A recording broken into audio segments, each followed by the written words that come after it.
ഇനി മുംബൈയിൽ നിന്നൊരു വാർത്ത. യൂട്യൂബ് ഷോയിലെ അശ്ലീല പരാമർശ കേസിൽ പോഡ്കാസ്റ്റർ രൺവീർ അലാബാദിയ ഒളിവിൽ.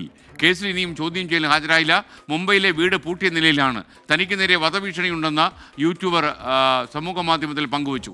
അമ്മയുടെ ക്ലിനിക്കിൽ രോഗികളെന്ന വ്യാജേന ചിലർ നുഴഞ്ഞുകയറി തന്നെയും കുടുംബത്തെയും വേട്ടയാടുന്നുവെന്നും രൺവീർ പറയുന്നു. 24 പ്രൈം ടൈം ബ്രേക്കിംഗുമായി മുംബൈയിൽ നിന്ന് ശ്രീനാഥ് ചന്ദ്രൻ തത്സമയം ചേരുന്നു.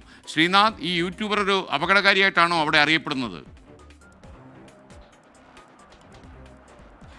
SKN സമീപകാലത്ത് സൈബർ അടുത്ത് തുടങ്ങി രാജ്യവ്യാപകമായി വലിയ തോതിൽ ചർച്ച ചെയ്യപ്പെട്ട ഒരു വിഷയമാണ് ഇന്ത്യ ഗോട്ട് ലേറ്റന്റ് എന്ന യൂട്യൂബ് ഷോയിൽ റൺവീർ അലാബാദിയ നടത്തിയ ഒരു പരാമർശം.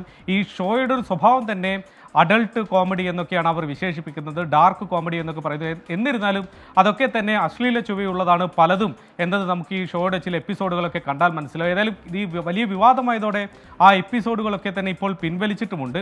ഏതായാലും നിയമ നടപടി തുടരുകയാണ്. അലാബാദി നടത്തിയ പരാമർശം യഥാർത്ഥത്തിൽ ഒരു പൊതുസ്ഥലത്ത് പറയാൻ പോലും ഒരല്പം നമുക്കൊക്കെ ഒരു ബുദ്ധിമുട്ട് തോന്നും. അത്തരത്തിലൊരു പരാമർശമാണ് അദ്ദേഹത്തിൻ്റെ ഭാഗത്തു നിന്നുണ്ടായത്.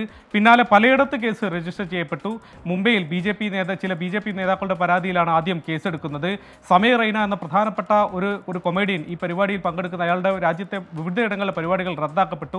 അസമിൽ റൺവീർ അലാബാദിക്കെതിരെ കേസെടുത്തു. അസം പോലീസ് മുംബൈയിൽ എത്തിയിട്ടുണ്ട്. പക്ഷേ പോലീസുകാർക്കൊന്നും ഇതുവരെ അലാബാദിയെ നേരിട്ട് ചോദ്യം ചെയ്യാൻ കഴിഞ്ഞിട്ടില്ല, ഒരു മൊഴി എടുക്കാൻ വേണ്ടി കഴിഞ്ഞിട്ടില്ല. അലാബാദിയെ നേരത്തെ സമൂഹ മാധ്യമങ്ങളിൽ ഒരു മാപ്പപേക്ഷയുമായി എത്തിയിരുന്നു. പക്ഷേ ഇന്നലെ അദ്ദേഹത്തിൻ്റെ വെർസോവയിലെ വസതിയിൽ ചെന്നപ്പോൾ അത് പൂട്ടിയ അവസ്ഥയിലാണ്. മൊബൈൽ ഫോൺ സ്വിച്ച് ഓഫ് ആണ്. ഇന്ന് വൈകിട്ട് വരെ ഒരു വിവരവും ഉണ്ടായില്ല. ഒരു മണിക്കൂർ മുമ്പാണ് വീണ്ടും ഒരിക്കൽ കൂടി സമൂഹ മാധ്യമത്തിൽ ഒരു പോസ്റ്റ് അലാബാദിയെ ഇപ്പോൾ ഇട്ടിട്ടുള്ളത്. അതിലാണ് പറയുന്നത് തനിക്ക് വധഭീഷണിയുണ്ട്, വലിയ വിദ്വേഷം തനിക്കെതിരെയുണ്ട്, തൻ്റെ അമ്മയുടെ ക്ലിനിക്കിലേക്ക് പോലും ആളുകൾ രോഗികളെന്ന വ്യാജേനെ നുഴഞ്ഞു കയറുന്നുണ്ട്, അത്തരത്തിൽ തന്നെ ബുദ്ധിമുട്ടിക്കുകയാണ്, താൻ എവിടെയും പോകുന്നില്ല, ഒളിവിൽ പോയിട്ടില്ല എന്നതാണ് ആ പറഞ്ഞതിൻ്റെ ഒരു വ്യാഖ്യാനം. താൻ ഓടിപ്പോവില്ല, നിയമവുമായി ഈ നീതിന്യായ വ്യവസ്ഥയുമായി താൻ സഹകരിക്കും എന്ന് അദ്ദേഹം പറയുന്നുണ്ട്. പക്ഷേ എപ്പോൾ ഇനി ഹാജരാകും എന്ന കാര്യത്തിലൊന്നും തന്നെ ഇതുവരെ ഒരു വ്യക്തതയുമില്ല.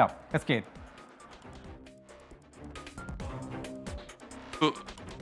ശ്രീനാഥ് ചന്ദ്രൻ.